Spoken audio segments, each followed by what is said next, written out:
पे पढ़ने वाले बच्चों का सिलेक्शन होता है, वो भी दुकान वाला मामला है। और अपॉइंटमेंट लेटर मिलने के बाद नौकरी नहीं मिलती लोगों को, ये स्थिति है। कल एक कॉलेज में था, वहां बता रहे थे नर्सिंग कॉलेज में बच्चों ने ज्वाइन कर लिया। अब लड़कियों ने ज्वाइन किए हुए, एडमिशन लिए हुए 3 साल हो गए सर, अभी पहले साल की परीक्षा नहीं हुई है। ये बताइए क्या घोटाले पे घोटाला। पहले तो एक व्यापम था, अब व्यापम का नाम बदल दिया है, काम नहीं बदला है व्यापम का, वही घोटाला करने वाला काम है वोटिंग का। तो आज मध्य प्रदेश का युवा कहता है कि तुमने मेरे भविष्य को अंधकार में किया, अब मैं तुम्हारे राजनीतिक भविष्य को अंधकार में करके दिखाऊंगा। आज आपके पास मैं मध्य प्रदेश का जो वंचित समाज है उसका संदेश लेके आया हूं।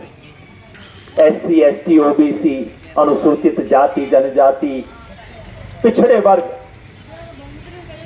पूरे देश में अनुसूचित जाति दलित समाज के साथ जितना हिंसा और अत्याचार होता है, मध्य प्रदेश में ठीक उसका डबल होता है, 2 गुना होता है बाकी देश से। शर्म की बात है, डूब मरने की बात है इस सरकार के लिए। तस्वीरें आपने देखी होगी, एक आदिवासी के ऊपर खड़ा होकर इनका 2 कौड़ी का गुंडा पेशाब कर रहा है। क्या इज्जत बचती है उससे हमारे प्रदेश की? ये बात यहां पे हो रही है। और OBC समाज बस एक चीज मानता है जो पंकज भाई ने कही, OBC समाज मध्य प्रदेश का और पूरे देश का सिर्फ ये कहता है कि आप हमारी गिनती करवा दो। मैं चाहता हूं जब आदरणीय मीणा जी आए यहां वोट लेने, आप पूछना, मीणा जी आप तो OBC समाज से हो, आप बताओ जाति जनगणना होनी चाहिए कि नहीं होनी चाहिए? अगर वो कहें नहीं होनी चाहिए तो उनसे पूछो तो बताइए फिर OBC समाज के साथ न्याय कैसे होगा? अगर गिनती ही नहीं होगी, अगर एक्सरे ही नहीं हुआ तो इलाज कैसे होगा? और अगर वो कहें कि हाँ मैं इसके समर्थन में हूं, तो उन्हें कहना जाके ये बात शिवराज सिंह चौहान को क्यों नहीं समझाते? ये बात आप नरेंद्र मोदी को क्यों नहीं समझाते? क्यों विरोध कर रहे हैं? पहले उनसे हाँ करवा के आओ, उसके बाद हमारे बीच में हाँ करो। तो आज इस प्रदेश का वंचित समाज कहता है, क्या कहता है? 100 सुनार की 1 लोहार की। बहुत कर लिया तुमने, बार बार कर लिया, बार बार चोट पहुंचा दी, अब एक मेरी भी बारी है। आज वो अपनी बारी में वोट की चोट से अपना संदेशा देना चाहता है। बात मैं औरतों की कर सकता हूं जिनके नाम पे लाडली बहन और पता नहीं क्या क्या कुछ कहते हैं। शिवराज जी, अगर इतनी लाडली थी इस प्रदेश की बहनें, तो बहनों के साथ इतना हिंसा और अत्याचार क्यों होता है? औरतों पे हमले की घटनाएं इतनी क्यों होती हैं? महिलाएं इतनी असुरक्षित क्यों है मध्य प्रदेश में? बात मैं पत्रकारों की कर सकता हूं। हमारे साथी ने इशारा किया, ये पत्रकार बेचारे भी बंधक हैं, यहां से सच्ची खबर बना के भेजते हैं और इनके अखबार में और टीवी चैनल में झूठ चलता है, दिन रात झूठ चलता है। पत्रकार भी बेचारा बंधा हुआ कहता है कि मेरा मुंह बंद है, मैं बताऊं क्या करूं। तो आज हमें इन तमाम मुद्दों को सामने रख के अपनी बात कहनी है। आज इन सब मुद्दों को एक साथ उठाने का वक्त आ गया है, क्योंकि ये चुनाव जो है 5 साल में एक बार आता है। आप ऐसा समझ लीजिए, ये ऐसी गाय है जो 5 साल में एक बार दूध देती है। तो अब दूध देने का सीजन आ गया है, अब सवाल पूछने का सीजन आ गया है। अब इनसे पूछना होगा, जो काम किया उसका हिसाब दो। आज मध्य प्रदेश कहता है कि अब तुम्हारे झूठ और नफरत की राजनीति नहीं चलेगी। ये भाई भाई को लड़ाने का खेल, आप बताओ, कोई मेरे में और मेरे भाई के अंदर रोज आके झगड़ा करवाए, भाइयों के अंदर लड़ चल जाएं, तो मेरी माँ आके क्या बोलेगी कि ये आदमी खराब है। तुम दोनों भाइयों में झगड़ा करवा रहे हैं, आगे से इसको घर में नहीं घुसने देना। भाई में लट्ठम लट हो जाए तो मेरी माँ सबसे पहले उसका कान पकड़ के निकालेगी, तू मेरे घर में आना बंद कर, तू भाई की लड़ाई करवा रहा है। तो ये रोज हिंदू मुसलमान करवाने वाले ये भारत माँ के बच्चे कैसे हो सकते हैं? ये तो दुश्मन है मेरे परिवार के, दुश्मन है इस देश के। आज जनता इनसे सवाल पूछना चाहती है। तो मेरे दोस्तों, मैं आपसे लंबी बात नहीं कहूंगा, बस यही मैं कहना चाहता हूं, ये मेरा संदेशा नहीं है, ये देश भर के किसान का संदेशा है, ये मध्य प्रदेश के किसान का संदेश है, ये पढ़े लिखे बेरोजगार का संदेश है, ये महिला का संदेश है, पत्रकार का है, हिंदू मुसलमान का है, हमारे आने वाली पीढ़ी का संदेश है। ये लेके जाना है। 17 तारीख को हम सिर्फ भोपाल की सरकार नहीं बनवाएंगे, सिर्फ एक एमएलए नहीं चुनेंगे, हम अपने बच्चों के भविष्य का फैसला करेंगे। और वोट के बारे में सोचते समय जो 24 घंटा पहले जो चीजें बढ़ती हैं उसकी मत सोचना जी। 24 घंटे पहले जो चीजें होती हैं, जो हमें 24 घंटा पहले दारू पिलाएगा, अगले 5 साल हमारे बच्चों का खून चूसेगा। वो नहीं करना।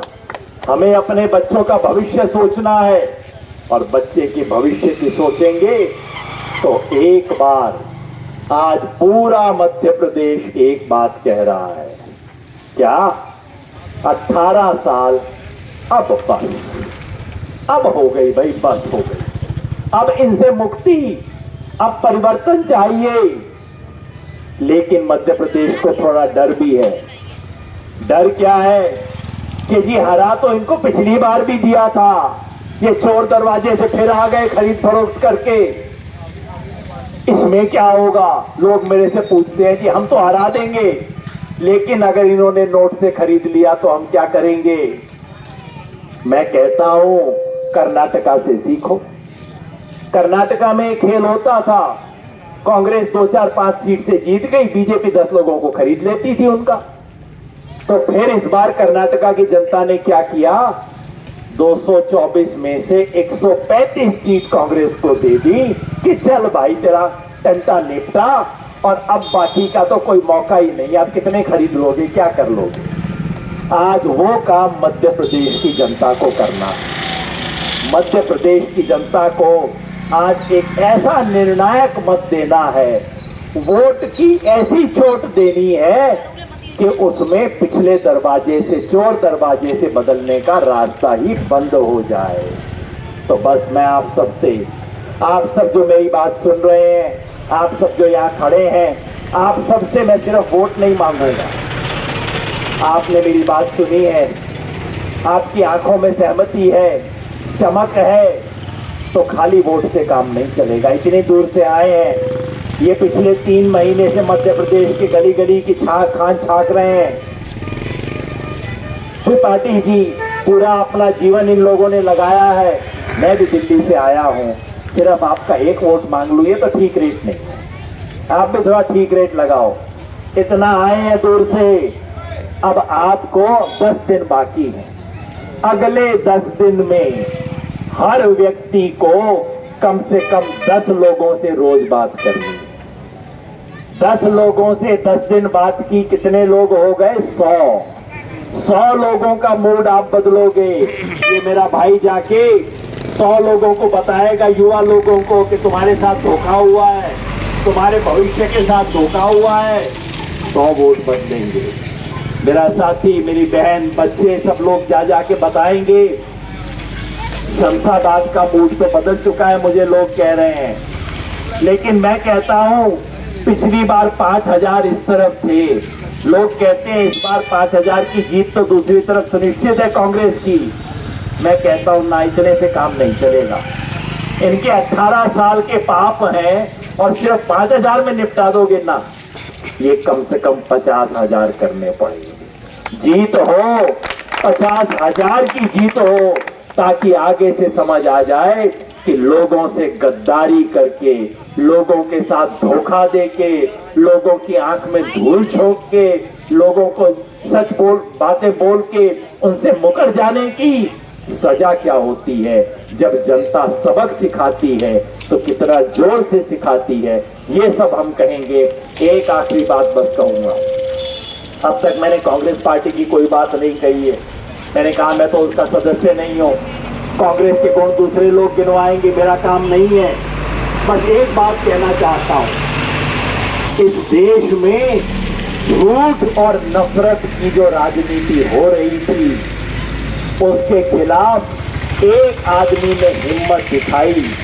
ये जो देश को तोड़ने का काम रोज कर रहे थे, हिंदू मुसलमान हर चीज, यहाँ तो पशु भी हिंदू मुसलमान हो गए, यहाँ कपड़े भी हिंदू मुसलमान कर दिए इन्होंने। एक आदमी ने हिम्मत दिखाई कि भारत तोड़ो नहीं, भारत जोड़ो।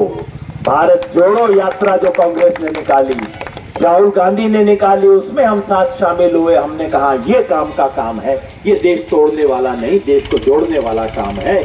और उसी भावना से बस आप सबसे मैं अपील करूंगा कि 17 नवंबर को हमारे को मन में रखना है, भारत जोड़ो, और भारत को जोड़ने के लिए हाथ पे वोट डालना है ताकि हम सबके हाथ एक दूसरे से जुड़ सके। तो मैं कहूंगा जोड़ो जोड़ो, और आप जरा जोर से बोलिएगा भारत जोड़ो, जोड़ो जोड़ो, भारत जोड़ो, जोड़ो जोड़ो, भारत जोड़ो, जोड़ो जोड़ो, भारत जोड़ो। भारत माता की, जय। भारत माता की। जय।